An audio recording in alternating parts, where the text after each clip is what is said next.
Bonjour, bien, je suis content de vous retrouver pour cette nouvelle série de vidéos sur l'anatomie énergétique, vidéo des formations énergie que j'ai le plaisir de diriger ici, formation en médecine traditionnelle chinoise, qui ont lieu dans ce cadre confidentiel, presque familial, tout près d'Aix-en-Provence.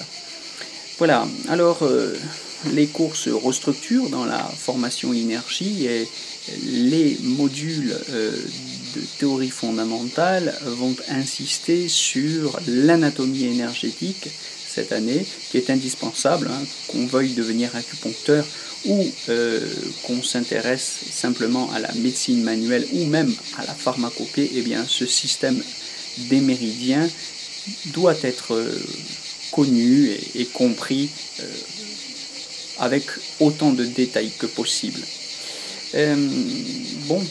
Cette série de vidéos est aussi l'occasion pour moi de préparer une conférence à laquelle on m'a fait l'honneur de m'inviter le 6 novembre prochain à la faculté de médecine de Nice, et une conférence sur l'histoire des méridiens justement, et donc c'est pour toutes ces raisons que je vous invite à partager pendant quelques semaines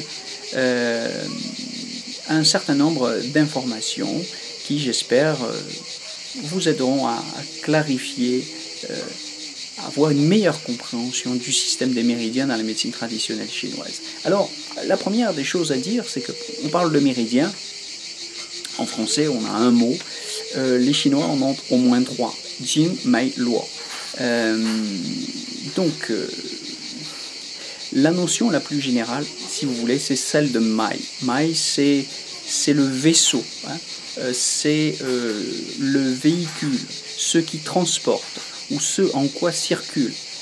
En l'occurrence, ici, ce qui circule dans les mailles, c'est le sang et l'énergie, Qi et Xue. L'énergie, c'est la force dynamique qui met en mouvement tout ce qui se trouve dans le corps, toute sa matière, et c'est une force dynamique et intelligente puisqu'elle maintient l'ordre et la cohérence du tout. Bien, Mei désigne les vaisseaux, c'est son premier sens.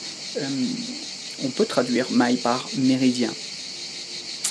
Il y a une ambiguïté dans ce mot qui signifie aussi le pouls. Le pouls qu'on prend, vous le savez, quand on va en consultation chez un médecin chinois, le pouls qu'on prend au poignet, c'est le pouls de l'artère radiale, est désigné par Mei. Prendre le pouls, c'est Da Mei en chinois. Donc vous reconnaissez ce mot. Le pouls désigne ici la vibration, la pulsation rythmique du pouls, qui par ailleurs peut se prendre n'importe où dans le corps, puisque cette vibration, cette pulsation s'exprime dans tout le corps, qui est vivant parce qu'il vibre. Alors, il y a ce terme général, Mai, mais dans l'anatomie énergétique chinoise, dans le système des méridiens, eh bien, il y a un ordre, il y a une structure, il y a une intelligence globale, et c'est ce système-là que je vous propose d'approfondir un petit peu.